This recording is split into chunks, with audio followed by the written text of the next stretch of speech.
And I have to remind myself that it's not so much about constantly striving and reaching towards this outer goal of fulfillment. The fulfillment and contentment we really can bring inside and feel that within ourselves in our own alignment. Hey, friend. So I just had an incredible dialogue on the podcast with the magical Amy Tangerine, all about her inspirational art, art supplies, and work in liberating artists, which we all are, and the convergence of Amy's work in the world with liberating us to play and heal our inner child through art. And my work as an Akashic Record reading teacher, liberating others to communicate and connect, to use some of Amy's favorite words, with the infinite realms of wisdom, with our team on the other side of masters, teachers, and loved ones.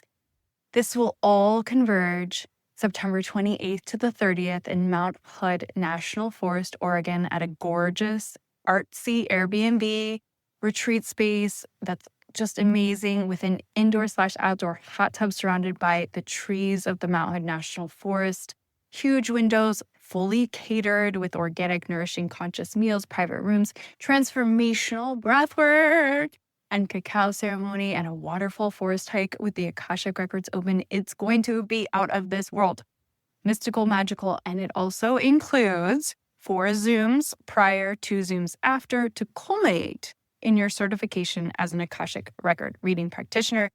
So this conversation completely lit me up. I know you're going to love it. Let's get to it. Welcome to the Authentic Creative, where we expand our capacity to feel good, one deep breath, one bold choice, and maybe a little bit of magic at a time. I'm Siri Baruch Thornton, healer, creative, and lifelong explorer of all things energy, self-expression, and joy. With over 26 years of experience in Reiki, Akashic Records, and transformational breathwork, I've learned that feeling good is not a luxury, it's a practice. And sometimes it's a little messy. This podcast is here to help you trust your intuition, break the rules, the ones that need breaking, and live more fully in your gifts. So give yourself a deep breath, get cozy, and let's dive in. I am absolutely delighted to have one of my really favorite guests. I know I shouldn't say favorite, right? But I mean, she's been on here a lot, so you might have a clue. Amy Tangerine. I said to her that she is so magical one time when we were in person, and she was just like, that's my word. So she is a multi-passionate maker ever since she can remember.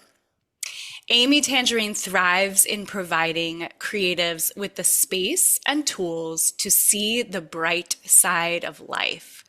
She has taught crafty workshops all over the world. I just saw one that she was doing, which looked incredible. Filmed tons of YouTube videos, which you guys can go check out. I'll put a link in the show notes. And consulted with awesome brands, including Disney, a little company called Disney, Apple, a little company called Apple, Avery, and more. Featured in publications like New York Times, Real Simple, and Forbes. She enjoys sharing ways to craft a life you love. Amy loves any excuse to celebrate and spread happiness. She spends a lot of her time in her art studio in Los Angeles, California, or hanging out with her husband and 2 kids. You can meet Amy at the intersection of creativity, passion, and purpose. You can see from her bio why she's here on this podcast so much, because there's such a huge intersection of the authentic creative and expanding our capacity to feel good that Amy is right at. She's right there, feeling good, being authentic, being creative, and liberating others to be in their authenticity and their creativity and their freedom, in their joy, in their magic, in their playfulness. And I love, Amy, the way that you have certain focuses of words that we've talked about in the past. And whenever I've seen you, you're focused on, it's like all C words or all F words. Do you have a specific word bundle today that we could start with? So funny. Well, that intro was amazing. I love talking to you. You are magical. You are seriously such a ray of light every time I've seen you in person. It just feels so wonderful to be here on Zoom with you because I really don't do a lot of Zoom. I think that I'm you're lucky. like the only person I accept this invitation to. I Thank you. really prefer in person. I don't have the funny thing is you mentioned the F words, and I love bringing those up. And I haven't talked about those in a while, but there's three of them. And the guiding words that I've used throughout probably the last decade of my life are the three F words: freedom, fulfillment, and fun.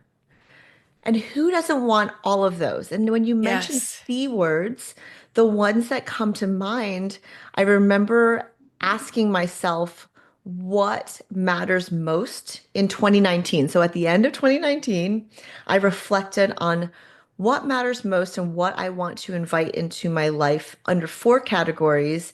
And they were all C words. I've added, I think, a fifth one to it, but if I can remember correctly, they were creativity, connection, community.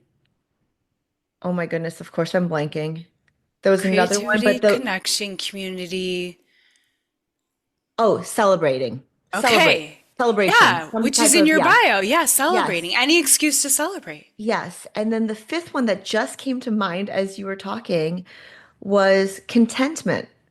Because Oh, I I don't heard that know word really yesterday. Oh my God. how funny. I just when I think about contentment, it fills my heart, right? It feels like fulfillment in a lot of ways, but there's a different degree of harmony and balance and beauty that comes with contentment because there's a fullness to it.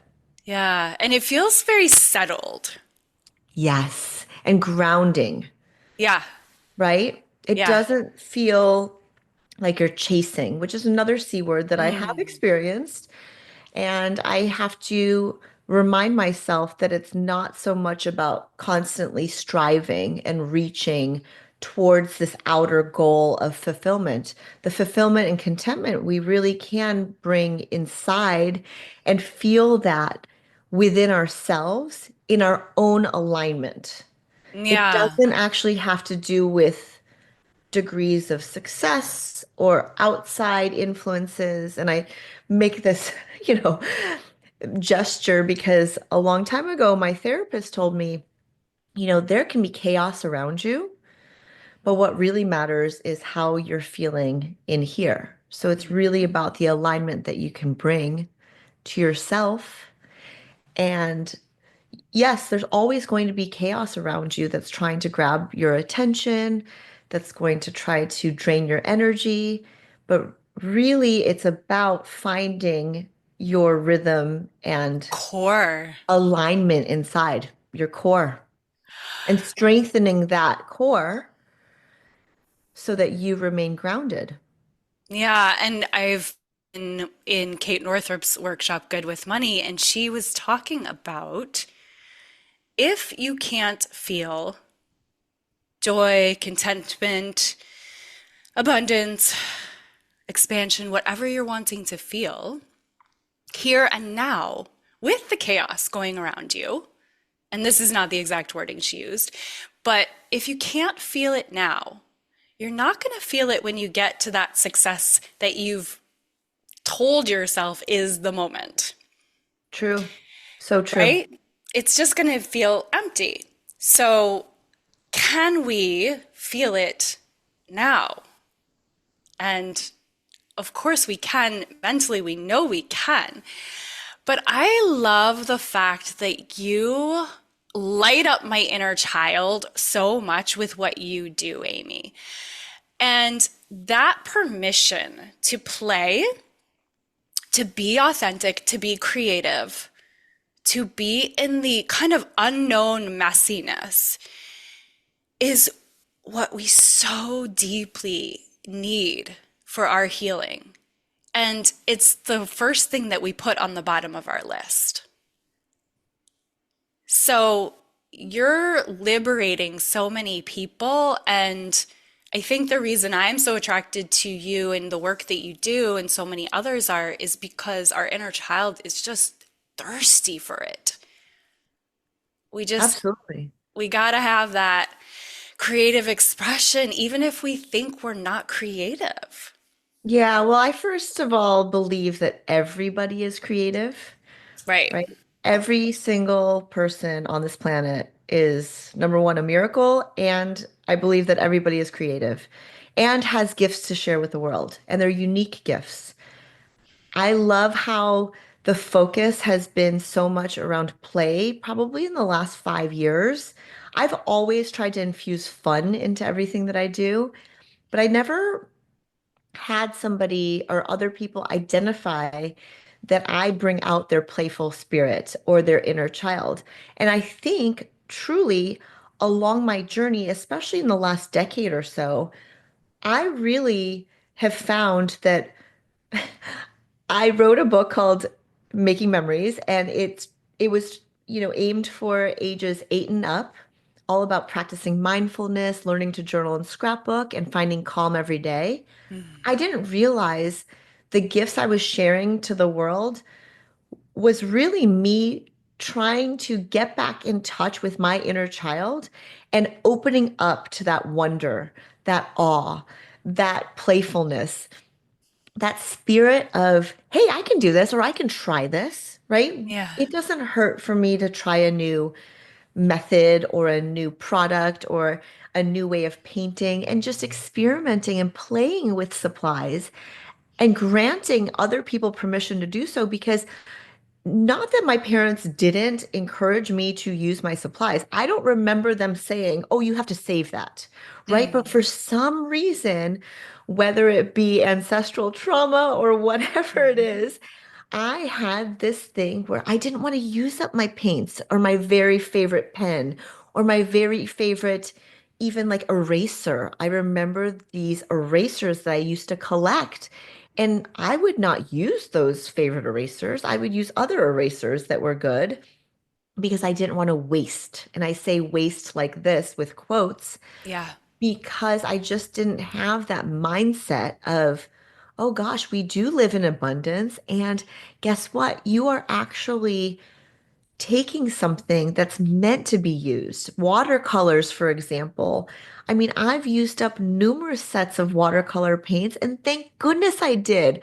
I almost built a whole side business, playing with these very inexpensive watercolor paints.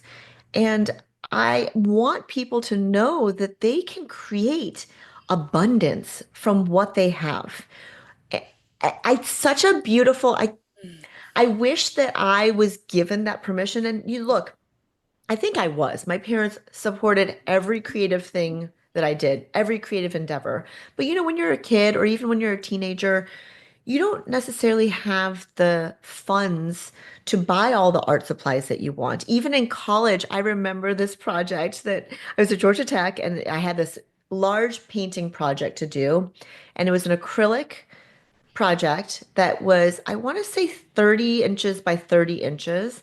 And we went to Sam Flax was the art store. And I had to make the most of my paints. And Mhm. so we would mix colors and I would go instead of buying the containers that they had at Sam Flax, I don't even know how much they were. Instead of buying the containers, I know that they were expensive to me. Mhm. We literally, our group, we would go buy baby food on sale, eat the baby food like applesauce. We never bought the vegetables because they were gross. We just bought the fruit purees baby food in Uh-huh. those glass jars, Yeah.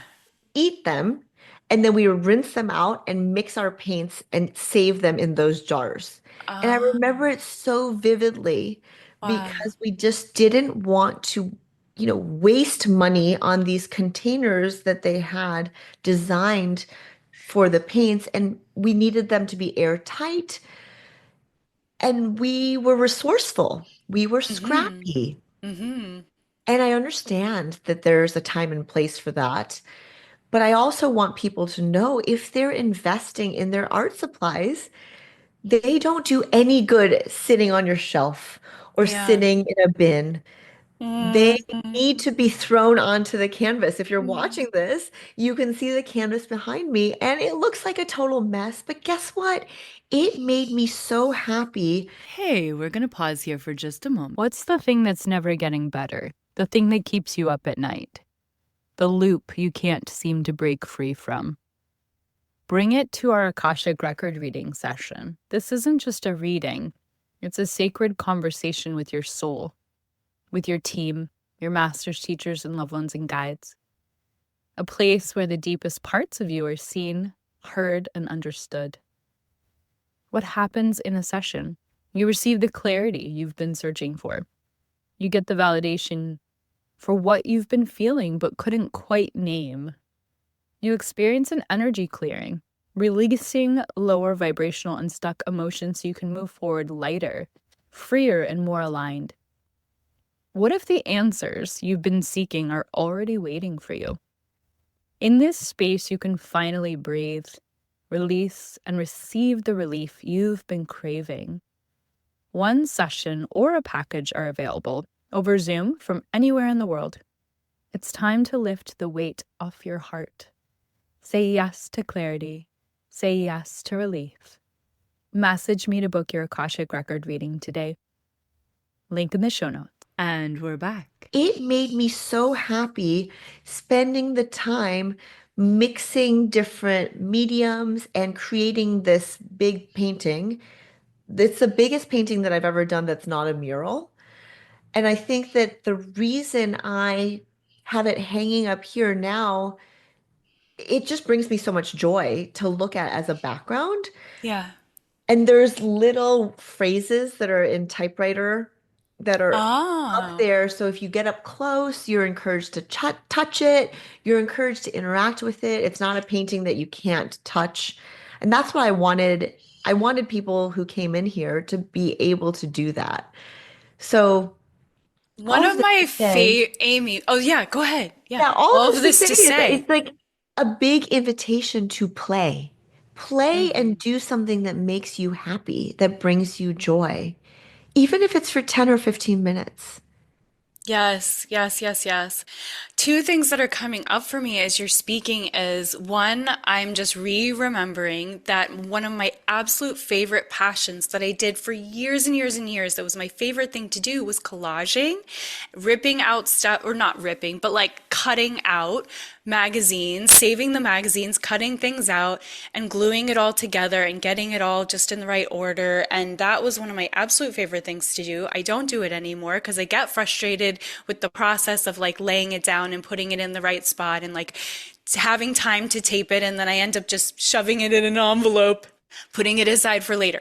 So there's that, which is so fascinating that you're just talking to you is bringing that up for me. And I'm like, okay, yeah, little girl needs to have her time to do the collaging.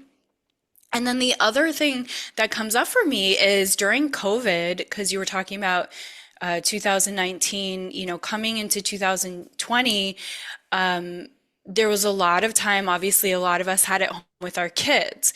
And I got all these Etsy things, supplies for the kids. We were going to make candles. We were going to make stained glass things. We were going to do these like wooden puzzle block things where we paint like so many different things that I got for them to try and be a good mom. And I was so like making soap and bath bombs, and I was so perfectionistic when it came to doing it that they didn't want to stay. They would like do it for a little bit and then they would be like, I don't want to do this anymore and run off. Hmm. And so isn't that interesting that that perfectionism because you're talking about like letting it be messy and the joy that you have in just seeing the blotchy messiness of it. And I know with some of your books, you'll encourage people to rip out the pages and make it messy on purpose. And so much of our conditioning to feel safe, to feel good, to feel excellent, and get those 5 stars is to do things perfectly. And when we're trying to do things perfectly, we can't enjoy ourselves and we might not even finish. Yeah, it's so interesting because when I just taught two events. I taught workshops in Ventura at Craftcation Conference, and then I had to leave early and get on a plane to go to Houston for the very first little craft fest. And I got in at 1 a.m. and I had to wake up at 8 a.m., set up our little booth, and then I taught, I think it was 11 a.m. Um, and it was Wow. so interesting because no matter where I go, I always bring this up, and I'm interested in knowing how many people at home feel this way.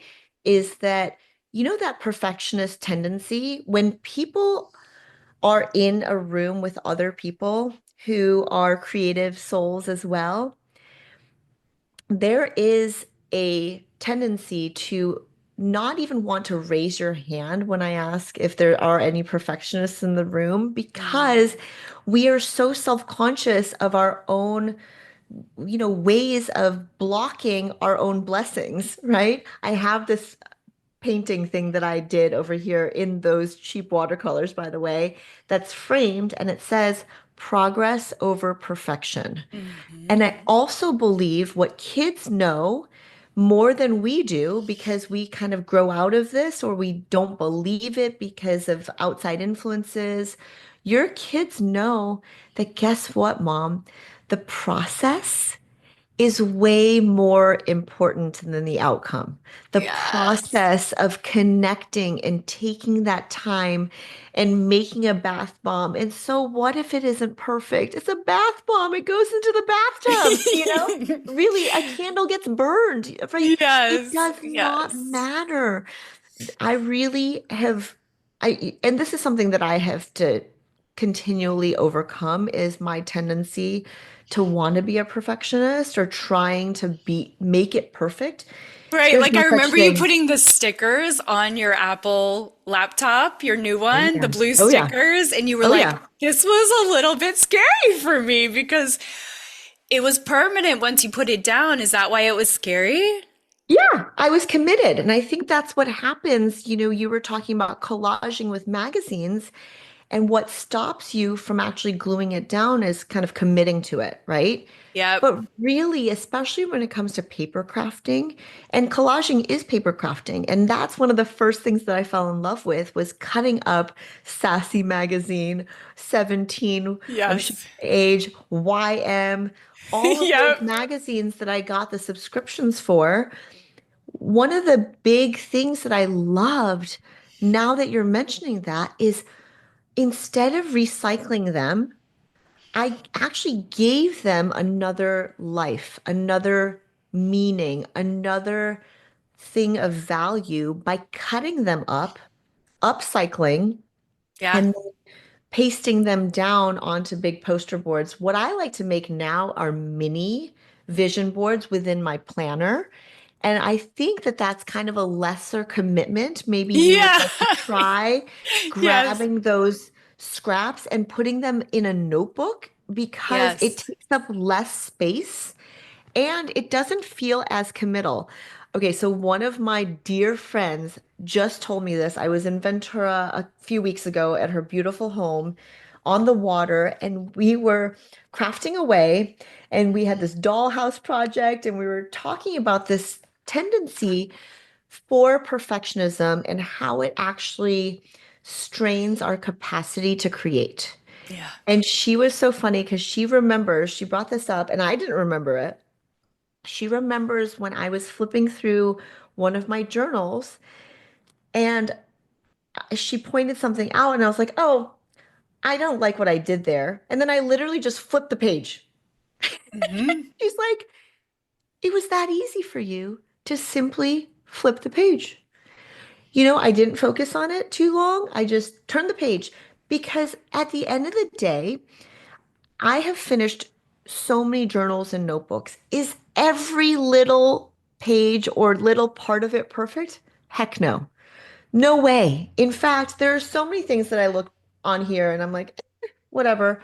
But really, if I didn't get the memory down or the thing down on paper, I would have nothing to show for it. And then it doesn't bring back the positive memories of actually creating it.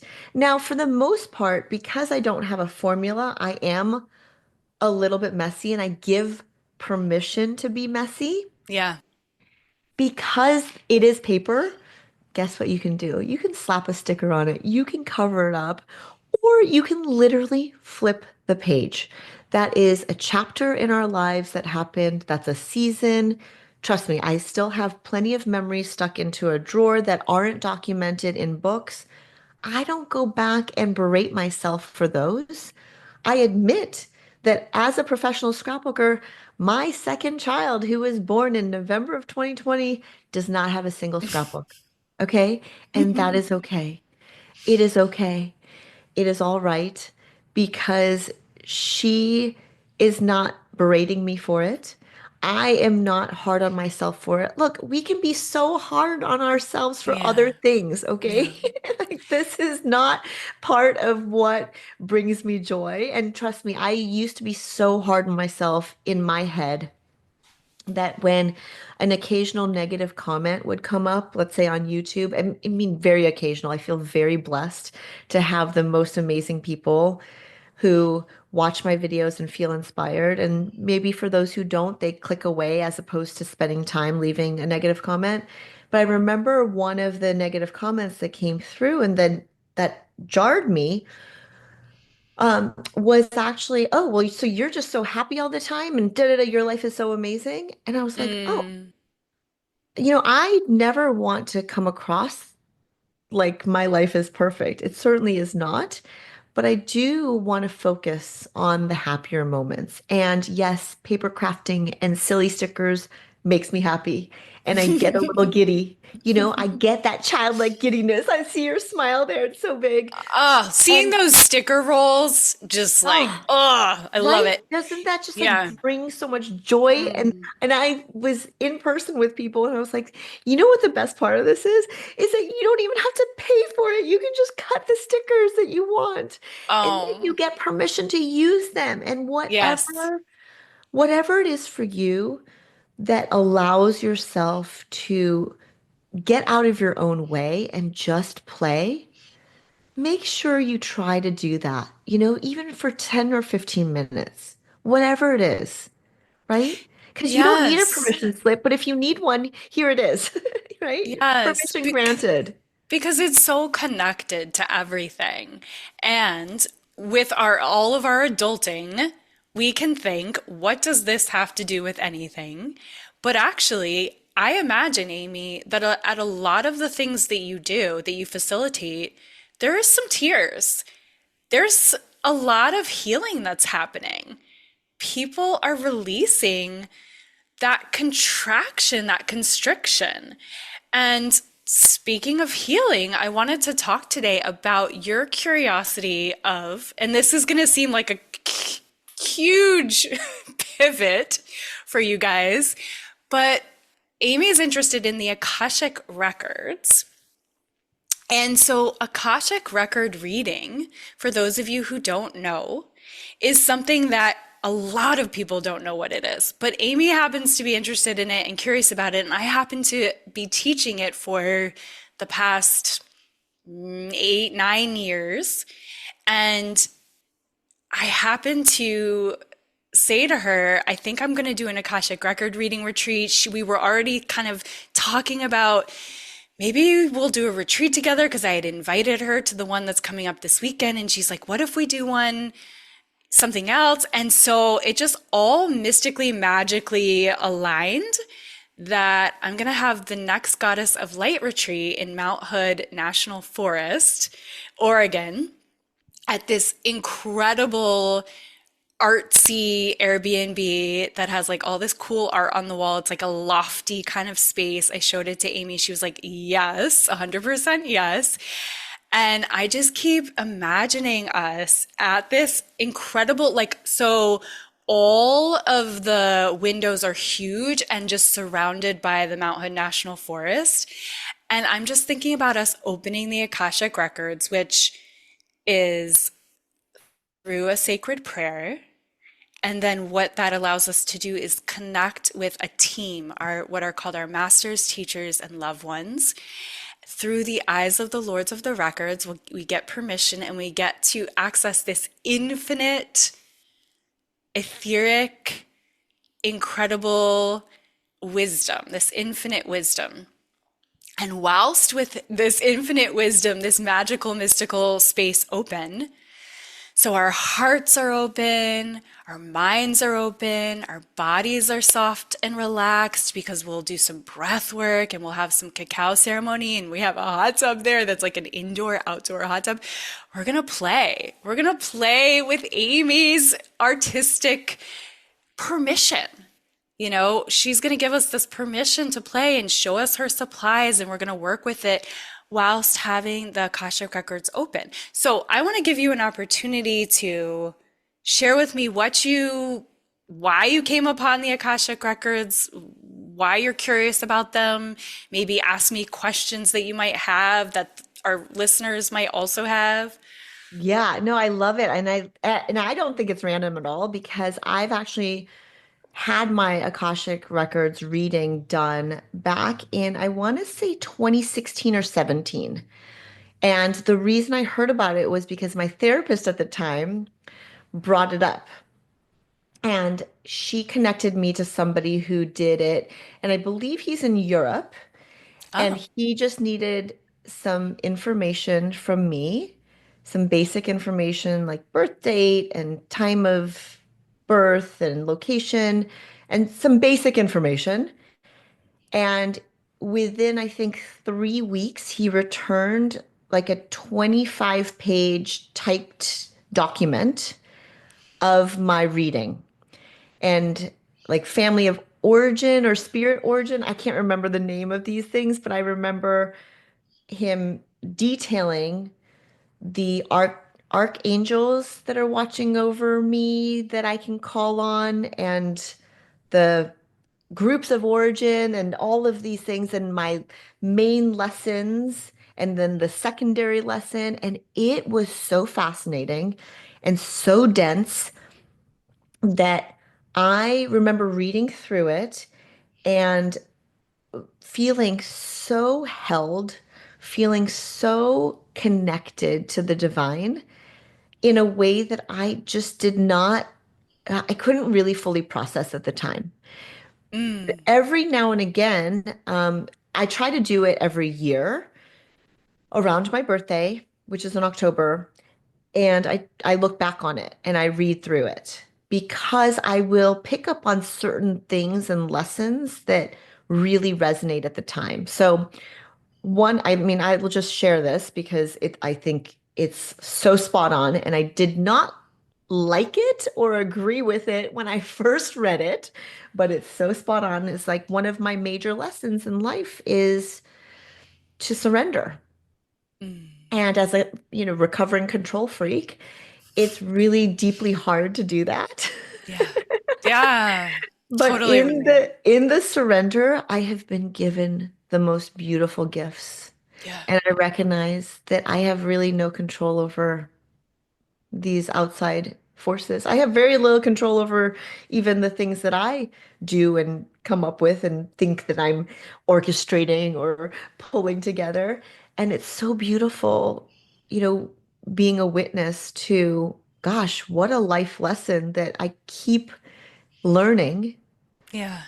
Yet it also comes with when I do fully surrender, it really comes with the biggest gifts I've ever received. Right. Agreed. So I think that my fascination with the Akashic Records is, oh my goodness, if we have this ability, which I believe everybody's creative, and you might believe that everybody can tap into this well of wisdom, or that maybe some people, do you think that some people have an easier time, or is it just like the willingness to learn? What is it? Can Yeah. anybody learn this? Yes. Thank you for that. Anyone can learn this. It's really, do you feel curious, right? Mm. So I think that's with across the board with so many things is what's your intention? Like, are you intending with a pure heart to access this beautiful, pure love, infinite source? Because Some people have concerns about religion. Is this against my religion? Some people have concerns about, am I special enough? Am I good enough? Am I spiritual enough? And there was a time not that long ago where it was considered to be only for really highly evolved, highly spiritual, like monk type people that had access to the Akashic. And then Dr. Linda Howe, who's written about 4 or 5 books, and I've interviewed her on this podcast if you guys want to go back and listen. She's like considered the quotes mother of the Akashic. She really brought the Akashic to the forefront of, I don't want to say popular culture because it's not really popular yet. There's still only a handful of books on the Akashic. There's, yeah, some YouTube stuff. Edgar Cayce was like the quotes father of the Akashic. He was called the sleeping prophet. He was really like able to get into this really incredible detail for people, but he went into a trance when he did it. So he was basically like asleep, and he had his woman friends that would write everything down as he was saying it. And yes, incredible accuracy. But that's not really what we're being taught today. We're really being taught, here we are, fully conscious, fully awake, with our hearts open, with our intention pure, to access this through a prayer. And so, yeah, the first thing everyone can do, and anything that I do, I teach, is we ground, we get into present time with our body, and then we use that intentional prayer, which anyone can say. And then what I do is I help people to start to discern, like everyone kind of knows like what intuition is. Everyone kind of knows what common sense is. And we get a sense of some like psychic hits sometimes, those things that we just kind of know, like, oh, someone's watching me and I could just tell, or someone's about to call me, or I feel like we all have these different clair senses. And so it's not psychic, but it can sometimes feel like it's psychic, or it can feel like, a lot of people feel like, including myself, I'm just making this up. Once the Akashic Records are open, oh, am I just making shit up? But actually, that's what it feels like. It feels like I'm just making it up because we've been, most of us, conditioned and invalidated to not listen to our masters, teachers, and loved ones. And what happened for me was I was doing, I've been practicing Reiki for 26 years. And so I was working on a client and I started getting information, but there was no predictability to it. So I wasn't able to like tell the client every single time, here's the information.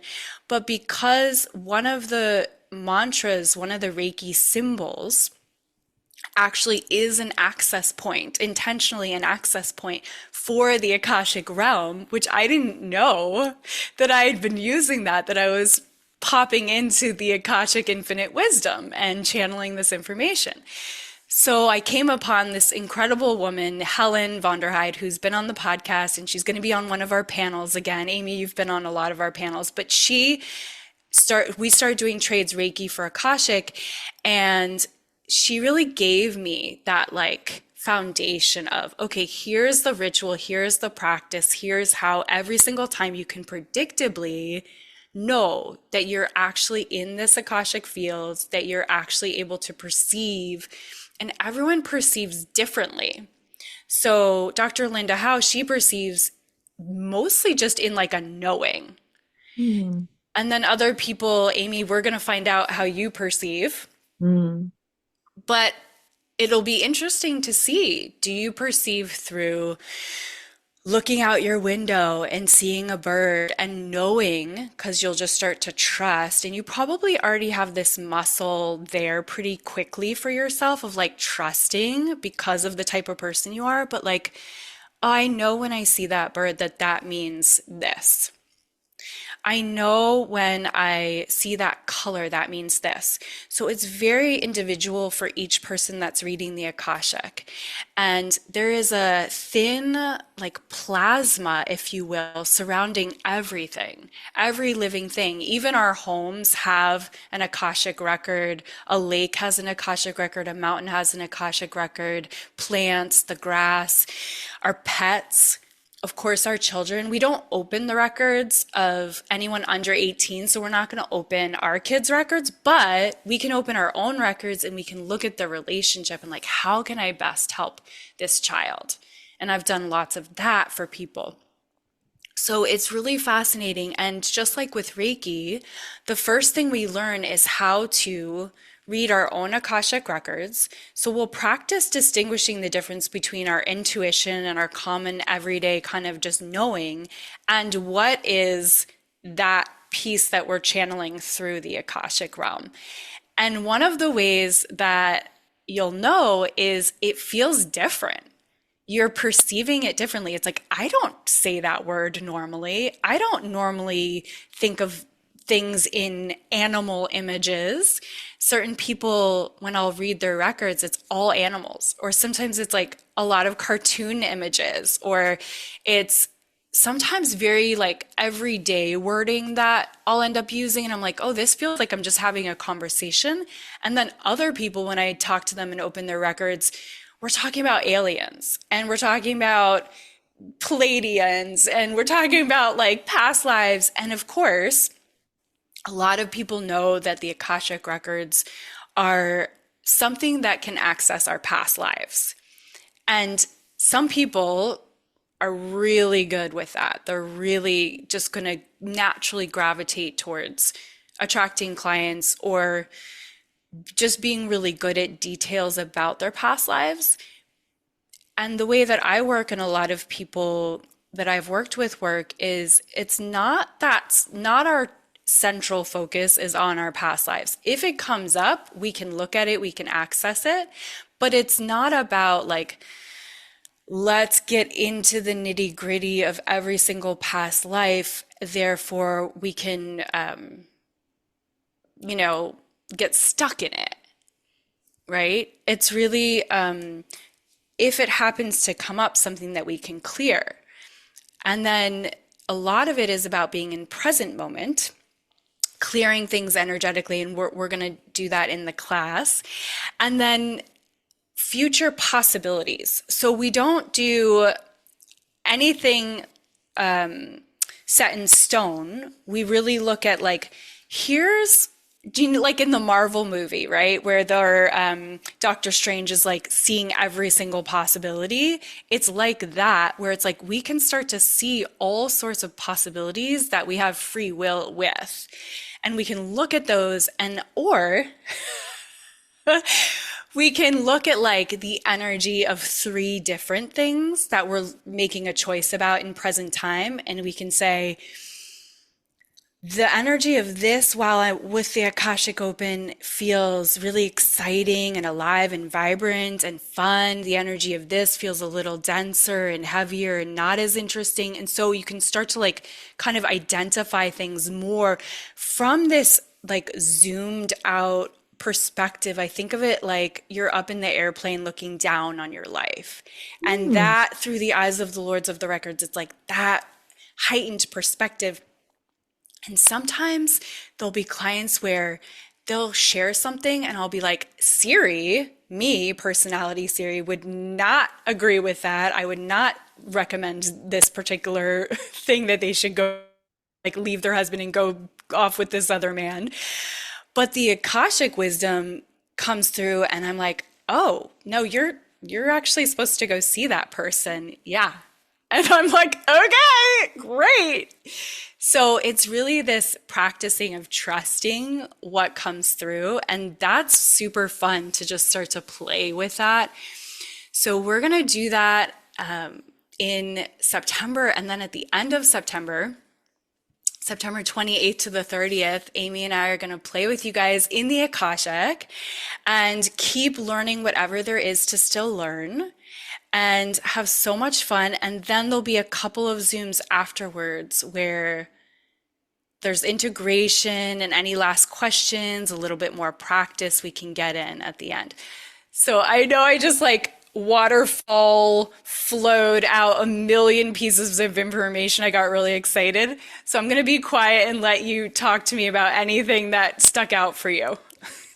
Well, the funny thing is, I didn't realize, because of my experience with getting the reading from years ago, I didn't realize that there were other methods and ways of sharing the channeling, or you didn't even use the word channeling, but once the records are open, I didn't realize that there were other ways of sharing it. So it's really interesting to me because since my father passed away in September of 22, I have been getting, oh, this is so crazy, but it's my experience that I have been getting a lot of messages from animals, Hmm.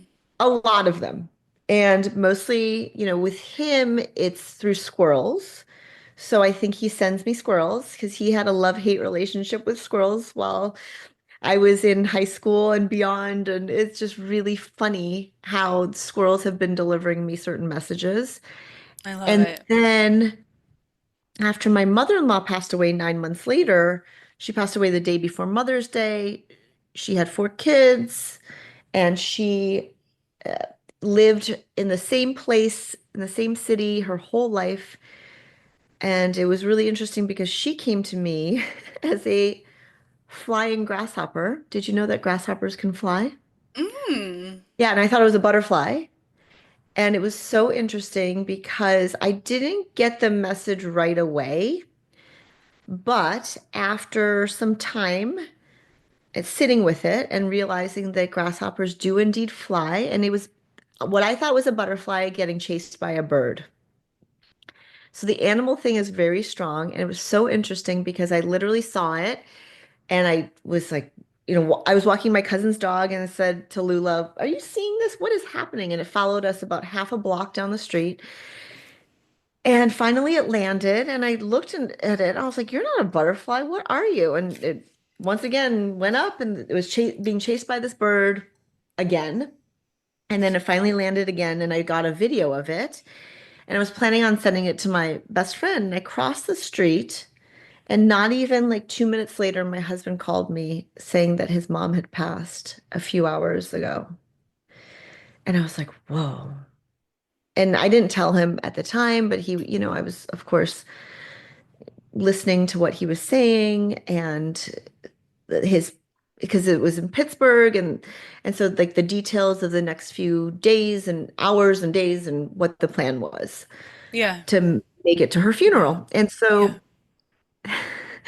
then I go back and I had to Google it. I had to send the video to my best friend who said that I've never seen that before, but they usually don't fly that long. Like they usually, jump and sort of fly and then land.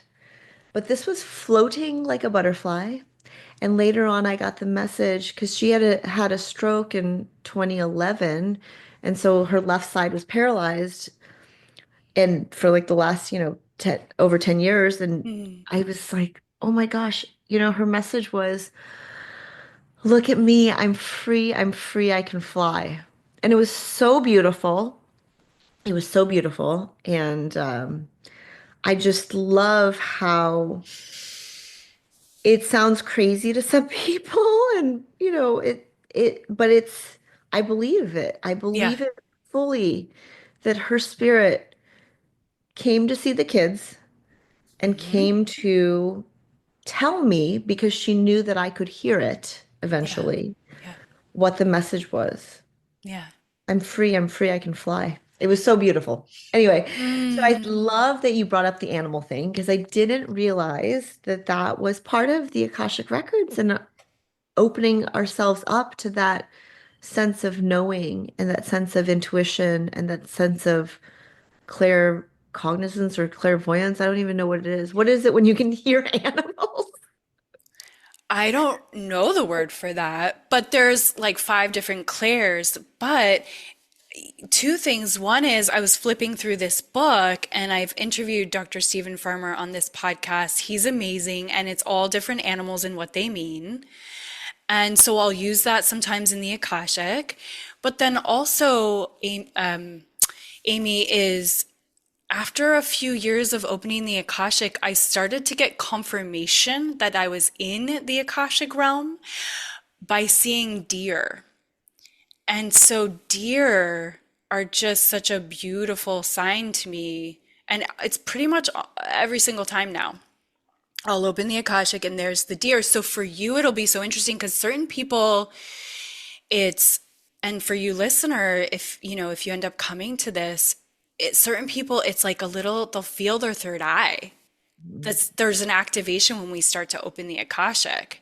Wow. There's a vibratory up leveling so that we can be sensitive to it.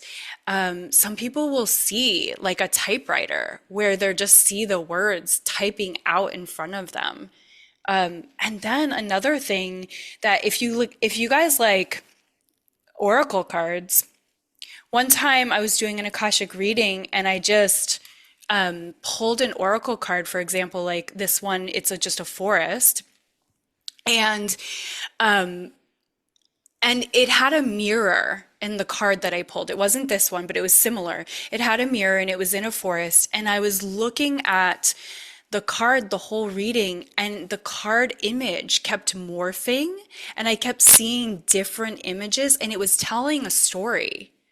And that's how I did the whole reading, was just the story. When I used to live in LA, like I was saying, I would look out the window. I don't know why I keep saying that to you. I think that might be your thing. I was looking out the window and I would see an airplane go by and I would know, okay, that means this, that means take flight, that means freedom, that means let go, whatever it was, surrender. And we just start to know that a kite, if we see a kite, if we start to see a red bike, we start to have this language with our team, our masters, teachers, and loved ones, start to bridge a language. And so the more we open the records, the more we get that alphabet of what everything is. And then we get this shorthand and we can start to just tell the story. Because it's sort of like, I like to call it like that we're detectives together. If, say, I'm reading your Akashic Records, that we're detectives together and we'll start to tell the story together. It's sort of like spiritual therapy as opposed to fortune telling. And so you'll be like, okay, here's this, this, and this. And I'll be like, what are the causes and conditions? What's the thing that's never getting better? We'll start a lot with that. If people don't know what to ask, I'm like, what's the thing that's never getting better? What's the thing that's keeping you up at 3 a.m.? And let's look at it together with the Akashic Open in this like really grounded, safe, loving space. And then I can start to see the causes and conditions with you. And here's the thing is the person being read, whether it's you reading your own records or you reading someone else's records, we're going to learn both. You're not going to see more than you're ready and willing to see, right? And they're not going to allow you to see more than you're willing and ready to see. So no one has to be afraid of that. It's like with all these healing modalities, you're not going to go deeper than you're ready for. So that's the safety. You can just have that and know that like, oh, okay, whatever you're ready in that moment when we open the Akashic to remember, then you get to remember it. And it's so relieving. And we talk about and we'll do this in the classes, we talk about dignifying. So it's like dignifying the person being read, that you're seeing them at their highest potential and highest level. And sometimes for people that are just getting their Akashic Records read or reading their own records, it's like very almost like, I don't want to say jarring, but like unfamiliar to And I was feel going to say, that kind of unconditional love. oh, yeah, I was going to say unnerving Yeah. because they're not used to it, right? Yeah. Unfamiliar. Yeah, that's so interesting. Oh my goodness. Well, now, can you do me a favor? Did you just pull that card? It said surrender to spirit. Yeah, I did. You Yeah. randomly just pulled that. Yes. What does it say at Yes. the bottom? Can you It read it? says, once you've done everything you can to achieve a goal, turn the situation over to the divine let spirit work its magic for you. And it's a beautiful image of a sun glowing through a forest with this multicolored forest with this like flowing river. Okay, I told you at the beginning of this when we started talking about this in general was that my number one lesson is to surrender. Yes, And it's yes. so interesting that you would pull that card. Surrender. Yes. How I all I think about, so can you give me a different phrase? Because all I keep saying when any of this synchronicity kind of comes up, I'm like, yeah, this is crazy. I just say like, how crazy? This is just crazy. And I know there's a better word for it, but it feels, I mean, it I feels just think of crazy the in the best Beyonce way. song, like, got me looking so crazy right now. I mean, why is it wrong? Like, I It's think not it's wrong. okay. I just It's wish there not. was a better Yeah, way. You know, because yeah. I think some people have crazy as like a negative term, and I don't in my mind. I really just cannot think of another word because sometimes I'm so in shock I that, think it's perfect, is what I'm saying. okay, okay, and then I'll just reference the Beyonce song because she's perfect. If anybody, if any human being is perfect, it's definitely her. Yeah, I think as long as you don't have a negative connotation when you're saying it, then it's perfect. Like, Yeah, I think I that, hate how we get so hung up on like, is this the most spiritual word ever? Like, who cares? It's just like what feels good to you.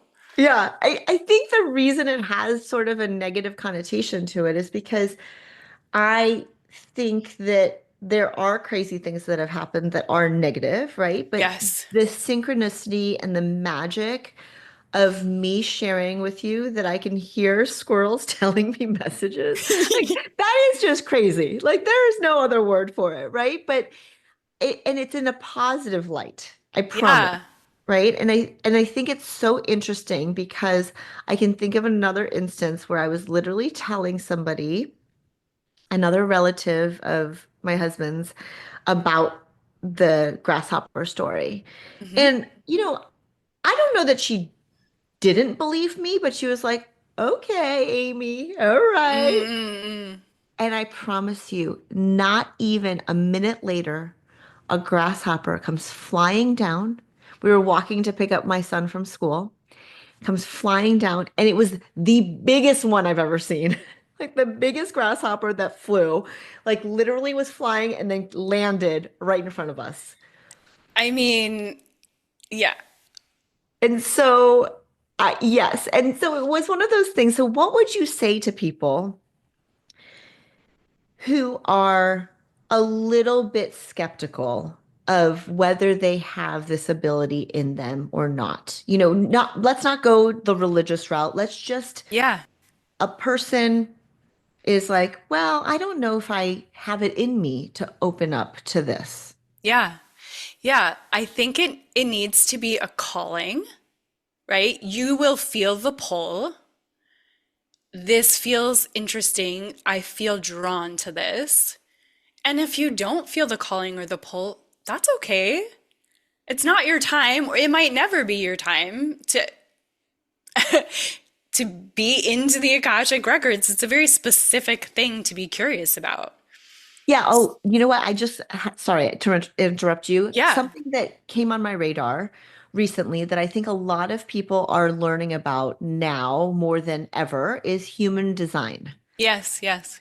Why would somebody gravitate towards human design rather than Akashic? And how do you think that those two, not, I don't want to compare them, but because I think more people have heard about human design than Akashic Records, what would you say? Yeah, that's interesting. I like that question. So, and just to finish out the Akashic thing is in terms of being skeptical, is I just want to say that I think skepticism is healthy. I think if you're not a little bit skeptical of things, of new things, maybe you're a little too open.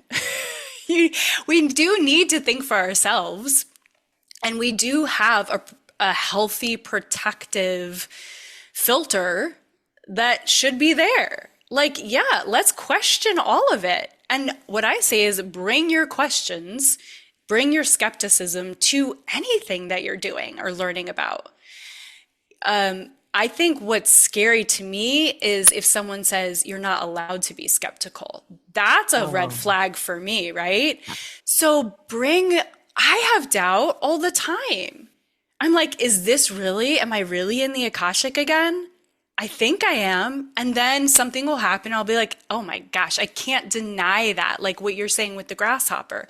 So bring it all the questions and then start to develop the relationship with your team that you get to say to them, like, show me the grasshopper.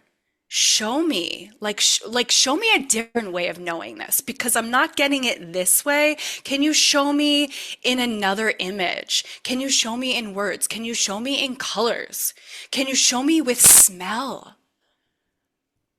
And ask them because they want to work with you. They want to be there for you. They want to communicate with you. And then the part about human design, I think human design is so fun and interesting. And I'm actually giving a human design reading tomorrow. Human design is amazing because it gives us an inroad to understanding ourselves better and to seeing perspectives about how our energy works that we wouldn't necessarily understand. And there's a liberation in that. When I first told my husband that he was a projector, he started crying. When I first told my son Phoenix, who just turned 12, that he's a generator and started describing the kids' uh, explanation of being a generator, he got up in my face and he was like, see, mommy, see? So there's something so validating and liberating about understanding ourselves from a perspective that our everyday personality doesn't normally see. And with the Akashic, I think, yeah, it's a little bit maybe more mystical, right? Of an expansive perspective.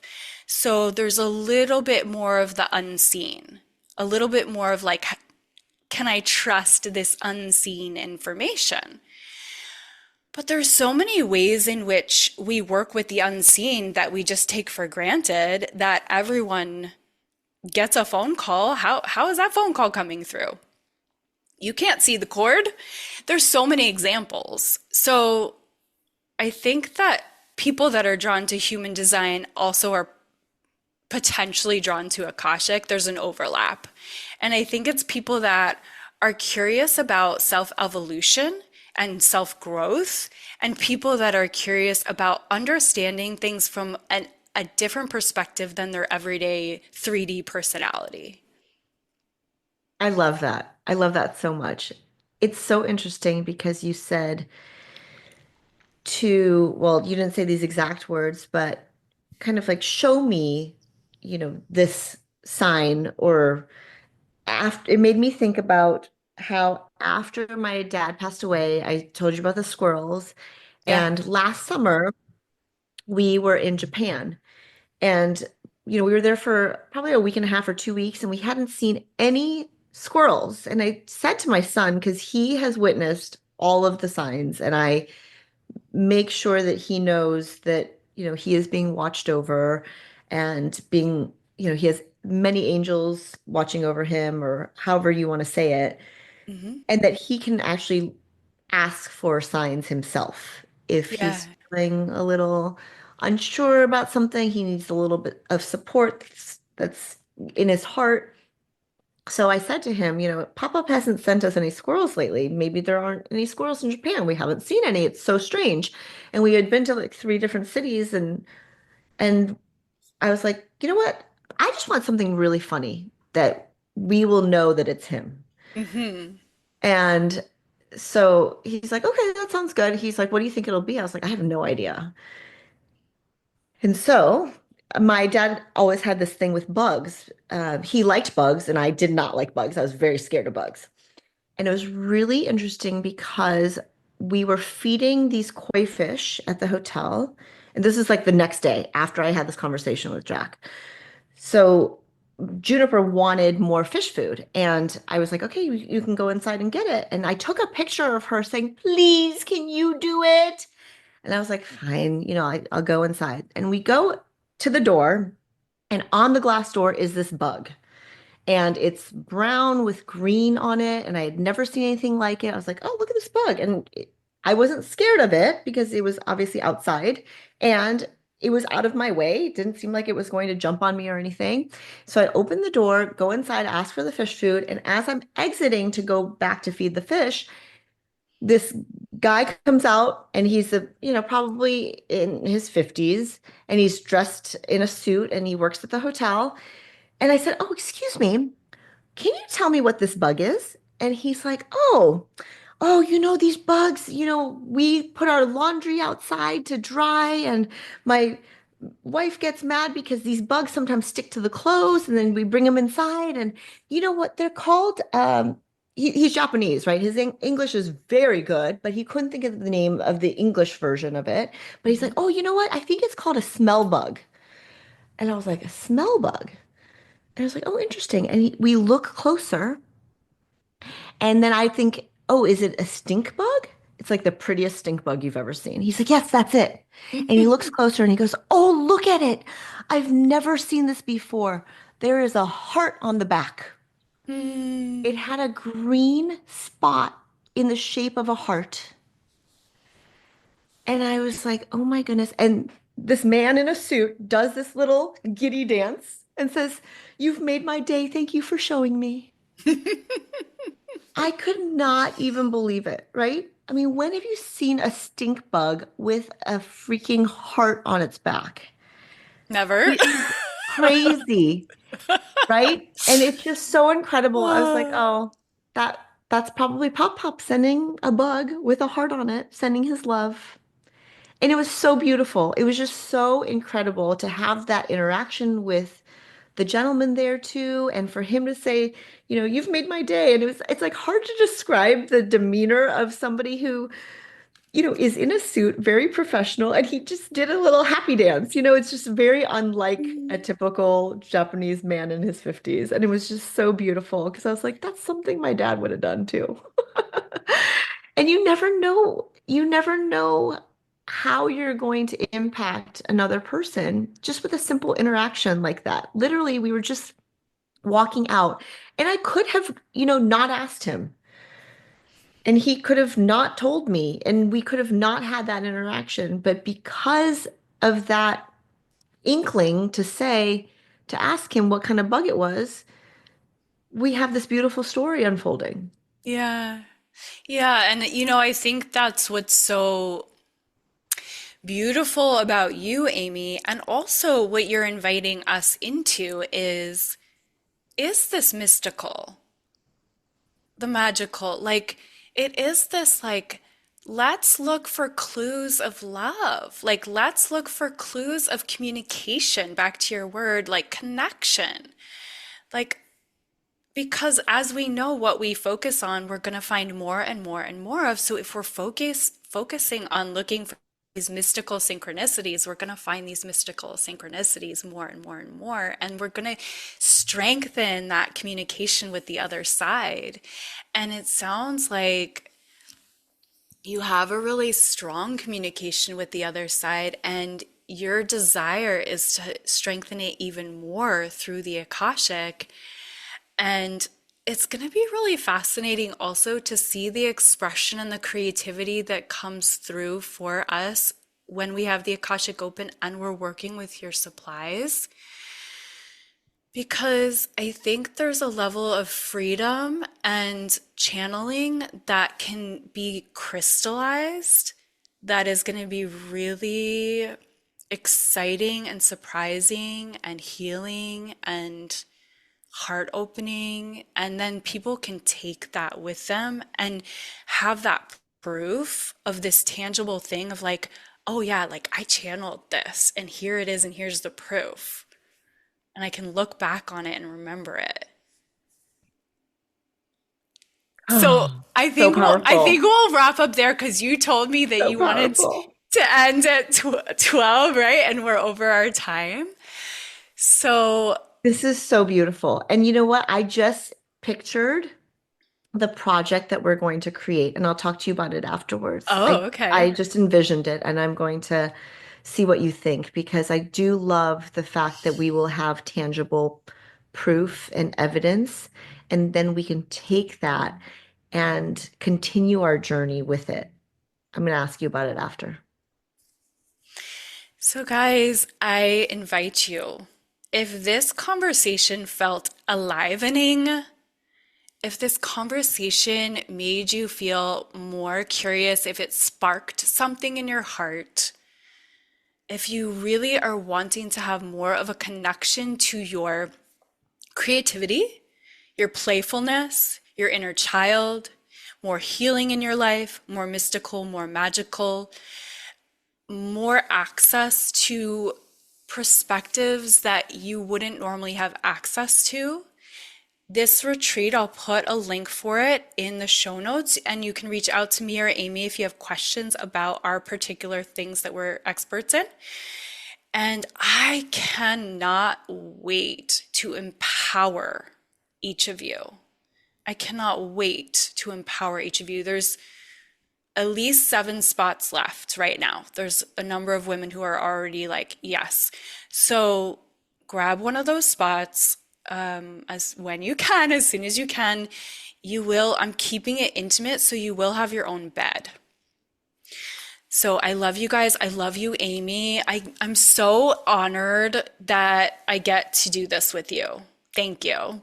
It's Same, very thank exciting. you. It's going to be so magical. Thank you. Thank you. Thank you. All right, guys, keep expanding your capacity to feel good, one breath at a time. See you next time. Wasn't that just so delightful? I hope that you found your own aha moments and your own moments of mystical synchronicity that just came forward for you when we were having that conversation. I'd love to hear about them. If you have questions, if you're curious about anything we talked about, please reach out, Siri at sageandblushwellness.com. And of course, in the show notes, you'll see the link to the retreat, which you can purchase right away, still at this lower rate before the rate goes up. And blessings, blessings, blessings on your rest of your day or evening.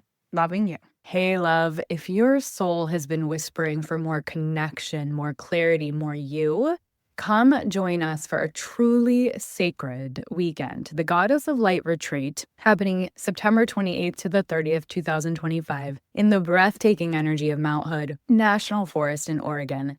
This immersive retreat is an Akashic Record reading certification and soul activation experience designed to bring you home to your deepest knowing and infinite wisdom of the Akashic.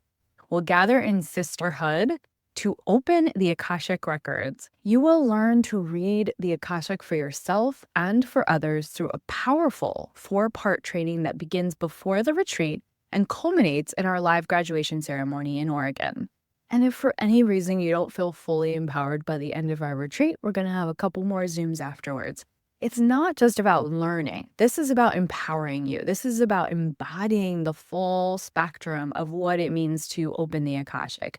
We will infuse our time together with transformational breathwork, Reiki, and art activation with Amy Tangerine, cacao ceremony, forest waterfall walk, and space to integrate in nature while soaking in the hot tub that's an indoor-outdoor hot tub, having fully catered, nourishing meals, and some quiet magic time. This is about remembering who you are and why you're here.